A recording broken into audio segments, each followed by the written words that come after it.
Hi అండి, నేను మీ విజయ. ఈరోజు వచ్చేసి ఒక రకమైన చేపల ఎగురుతో వచ్చేసాను. ఆ చేపల పేరు ఏంటంటే కానాకత్తలు అంటారు వీటిని. ఇవి మన అరిచెయ్యంతంత చేపలు ఉంటాయి. వీటిని డైరెక్ట్గా ఫ్రై కానీ ఎగురు కానీ చేసుకుంటారండి.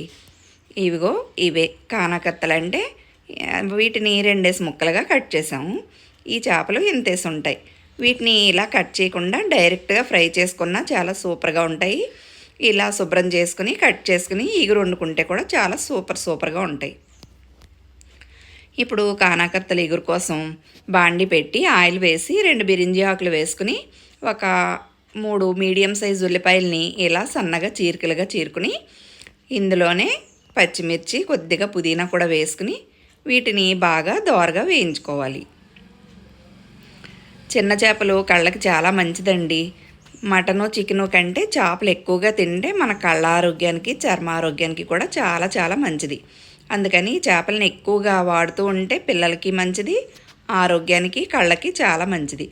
ఇప్పుడు ఉల్లిపాయలు బాగా దోరగా వేగిపోయిన తర్వాత ఈ ఫిష్ పీసెస్ని ఇందులో వేసుకుని ఉప్పు కారం పసుపు కూడా వేసి ఇందులోనే అల్లం వెల్లుల్లి పేస్ట్ గరం మసాలా పేస్ట్ కూడా వేసుకుని ఒక 2 నిమిషాల పాటు ఇలా గుడ్డతో కుదుపుకోవాలి. వీటిని గరిటతో కదిపితే విడిపోతాయి. అందువల్ల ఇలా వీటిని ఆయిల్లో ఒకసారి కుదుపుకుని అల్లం వెల్లుల్లి పేస్ట్ గరం మసాలా పేస్ట్ కూడా వేసుకుని ఇందులోనే garam masala powder fish masala powder కూడా వేసుకుని ఈ ఫిష్ మసాలా నేను ఇంట్లోనే ప్రిపేర్ చేస్తానండి. దీన్ని ఎలా ప్రిపేర్ చేసుకోవాలో నా నెక్స్ట్ వీడియోస్లో చూపిస్తాను. ఇప్పుడు ఇవి ఇలా ఒక్కసారి నూనెలో మగ్గిన తర్వాత చేపలు ఉడకడానికి సరిపడేంత వాటర్ని వేసుకోవాలి. మరీ ఎక్కువగా వాటర్ వేసేసుకుంటే చేప ముక్కలు విడిపోయినట్టు అయిపోతాయి. అందువల్ల కొద్దిగా వాటర్ వేసుకుని ఇలా మూత పెట్టి ఇలా తిప్పుకుంటూ ఉడికించుకోవాలి. బాగా అలవాటు ఉన్న వాళ్ళు అయితేనే గరిటతో కలుపుకోవాలండి, లేదంటే విడిపోతాయి అన్నమాట. ఇలా క్లాత్తో దాన్ని ఇలా కలుపుకుంటూ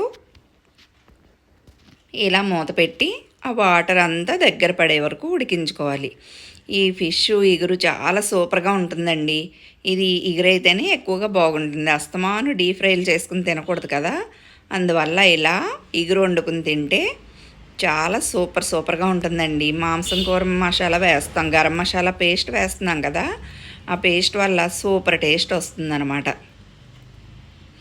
ఈ పుదీనా కొత్తిమీర వేస్తాం కదా, ఈ పుదీనా కొత్తిమీర వల్ల నీచు వాసన లేకుండా చాలా బాగుంటుంది.